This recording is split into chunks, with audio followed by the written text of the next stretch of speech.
নমস্কার। আজকে আমি গিটারের আরেকটা লেসন নিয়ে এলাম। এটা সম্পূর্ণ বিগিনার্স লেসন। মানে যারা গিটার কিনবো মনস্থির করেছেন তাদের জন্য। মানে অনেকে হয়তো ভাবছেন যে আমি গিটার শিখবো বা গিটার বাজাবো বা গিটার আ ভালোবাসি তাই গিটার উম শিখবো আরকি। শিখতে মনস্থির করেছেন। তারা কি ধরনের গিটার নেবেন? গিটার যেমন এটা হচ্ছে জাম্বো গিটার। এটা এখানটা অনেকটাই চওড়া। অনেকটাই চওড়া। প্রায় 5.5-6 ইঞ্চি চওড়া এটা। তারপর আরেকটা আছে যেমন এটা সেমি জাম্বো। এবার এই দুটোকে পাশাপাশি রাখলে বুঝতে পারবেন যে কোনটা কতটা থিকনেস। আর আরেকটা দেখাচ্ছি যেমন আরেকটা। এটাও যদি পাশে রাখি তাহলে বুঝতে পারছেন যে কোনটার থিকনেস কতটা। মানে এইটা সবথেকে পাতলা, মাঝেরটা মিডিয়াম আর লেফট সাইডেরটা অনেকটাই চওড়া। তাহলে আপনি যখন গিটার কিনবেন কোনটা কিনবেন? এবার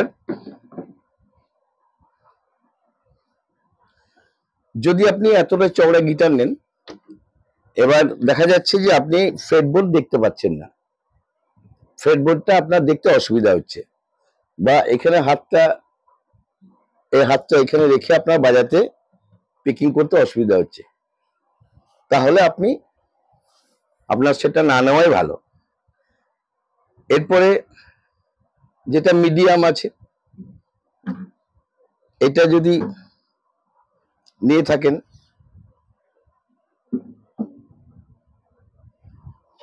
এটা এটা ওর থেকে একটু থিকনেস কম।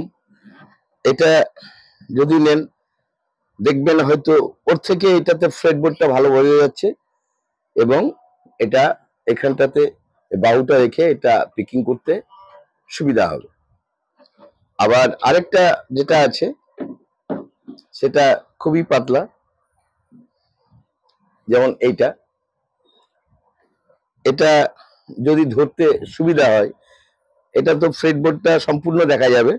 এটা এখানে এই যে আমাদের বগল বা কাঁধ, এটা এখানে রাখতে এটা রেখে এটা পিকিং করতে এটাও কিন্তু খুব সুবিধা হবে।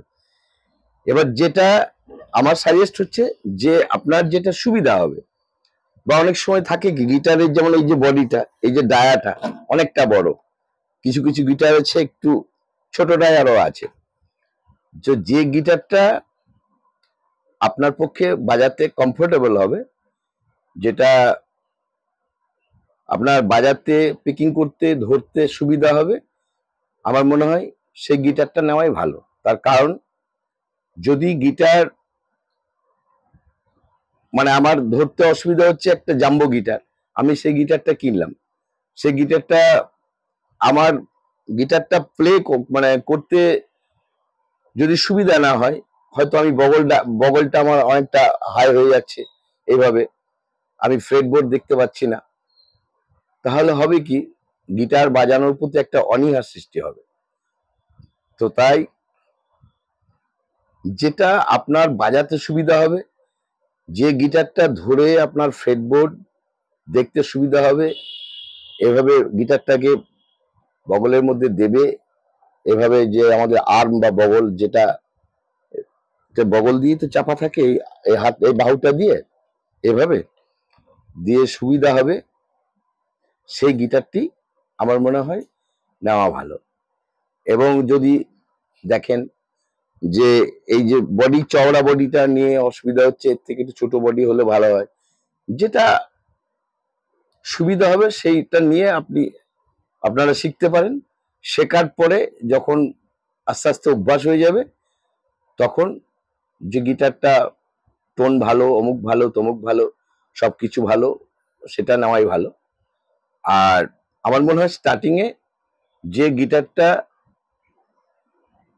আপনার নিজস্ব সুবিধাজনক ধরতে পিকিং করতে, সেই গিটারটা নেওয়াটাই আমার মনে হয় ভালো।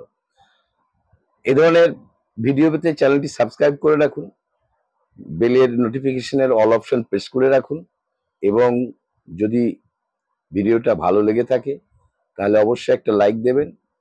আপনার লাইকের মাধ্যমে আমি বুঝতে পারবো যে আমার ভিডিও দেখে উপকৃত হচ্ছেন। ভিডিওটা দেখার জন্য ধন্যবাদ।